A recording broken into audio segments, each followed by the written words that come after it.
Job chapter 25. Then Bildad the Shuhite replied, Dominion and awe belong to God. He establishes order in the heights of heaven. Can his forces be numbered?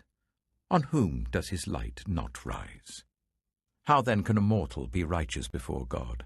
How can one born of woman be pure? If even the moon is not bright, and the stars are not pure in his eyes, how much less a mortal, who is but a maggot, a human being, who is only a worm. Job chapter 26. Then Job replied, How you have helped the powerless! How you have saved the arm that is feeble! What advice you have offered to one without wisdom! And what great insight you have displayed! Who has helped you utter these words, and whose spirit spoke from your mouth? The dead are in deep anguish, those beneath the waters and all that live in them. The realm of the dead is naked before God. Destruction lies uncovered. He spreads out the northern skies over empty space. He suspends the earth over nothing. He wraps up the waters in his clouds, yet the clouds do not burst under their weight.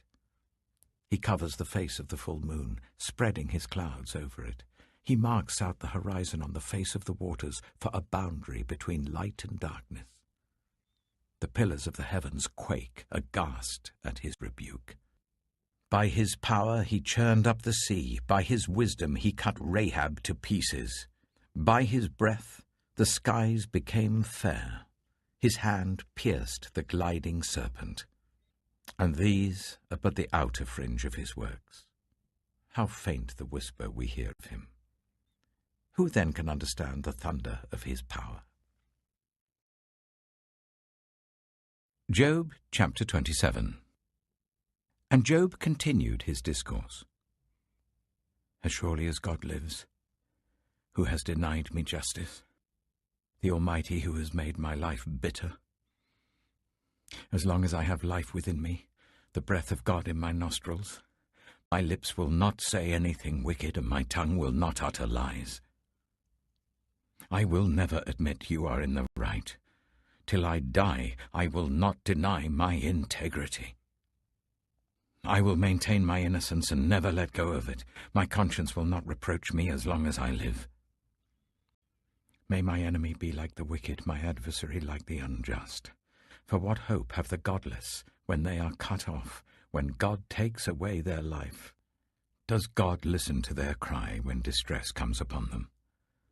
Will they find delight in the Almighty? Will they call on God at all times? I will teach you about the power of God. The ways of the Almighty I will not conceal. You have all seen this yourselves. Why then this meaningless talk? Here is the fate God allots to the wicked, the heritage a ruthless man receives from the Almighty. However many his children, their fate is the sword. His offspring will never have enough to eat. The plague will bury those who survive him, and their widows will not weep for them. Though he heaps up silver like dust, and clothes like piles of clay, what he lays up the righteous will wear, and the innocent will divide his silver. The house he builds is like a moth's cocoon, like a hut made by a watchman. He lies down wealthy, but will do so no more. When he opens his eyes, all is gone. Terrors overtake him like a flood. A tempest snatches him away in the night. The east wind carries him off, and he is gone. It sweeps him out of his place. It hurls itself against him without mercy as he flees headlong from its power. It claps its hands in derision and hisses him out of his place. Psalm 32. Blessed is the one whose transgressions are forgiven, whose sins are covered. Blessed is the one whose sin the Lord does not count against them, and whose spirit is no deceit. When I kept silent, my bones wasted away through my groaning all day long. For day and night Your hand was heavy on me. My strength was sapped as in the heat of summer. Then I acknowledged my sin to you and did not cover up my iniquity. I said, I will confess my transgressions to the Lord, and you forgave the guilt of my sin. Therefore let all the faithful pray to you while you may be found. Surely the rising of the mighty waters will not reach them. You are my hiding place. You will protect me from trouble and surround me with songs of deliverance. I will instruct you and teach you in the way you should go. I will counsel you with my loving eye on you.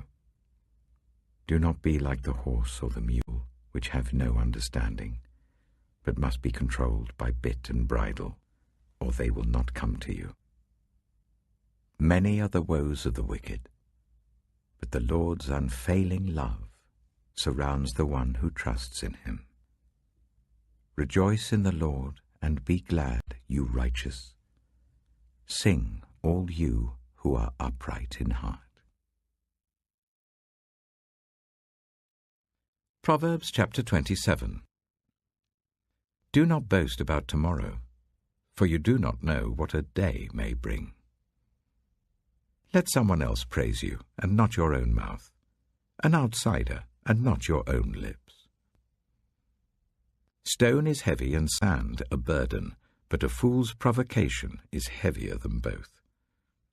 Anger is cruel and fury overwhelming, but who can stand before jealousy? Better is open rebuke than hidden love. Wounds from a friend can be trusted, but an enemy multiplies kisses. One who is full loathes honey from the comb, but to the hungry even what is bitter tastes sweet. Like a bird that flees its nest is anyone who flees from home. Perfume and incense bring joy to the heart, and the pleasantness of a friend springs from their heartfelt advice. Do not forsake your friend or a friend of your family, and do not go to your relative's house when disaster strikes you. Better a neighbor nearby than a relative far away. Be wise, my son, and bring joy to my heart. Then I can answer anyone who treats me with contempt. The prudent see danger and take refuge, but the simple keep going and pay the penalty. Take the garment of one who puts up security for a stranger. Hold it in pledge if it is done for an outsider. If anyone loudly blesses their neighbor early in the morning, it will be taken as a curse. A quarrelsome wife is like the dripping of a leaky roof in a rainstorm. Restraining her is like restraining the wind, or grasping oil with the hand.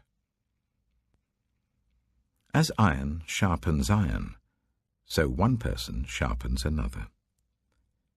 The one who guards a fig tree will eat its fruit, and whoever protects their master will be honored. As water reflects the face, so one's life reflects the heart. Death and destruction are never satisfied, and neither are human eyes. The crucible for silver and the furnace for gold, but people are tested by their praise.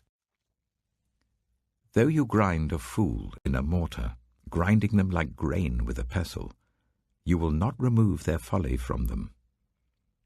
Be sure you know the condition of your flocks. Give careful attention to your herds, for riches do not endure forever, and a crown is not secure for all generations. When the hay is removed, a new growth appears, and the grass from the hills is gathered in. The lambs will provide you with clothing, and the goats with the price of a field. You will have plenty of goat's milk to feed your family, and to nourish your female servants.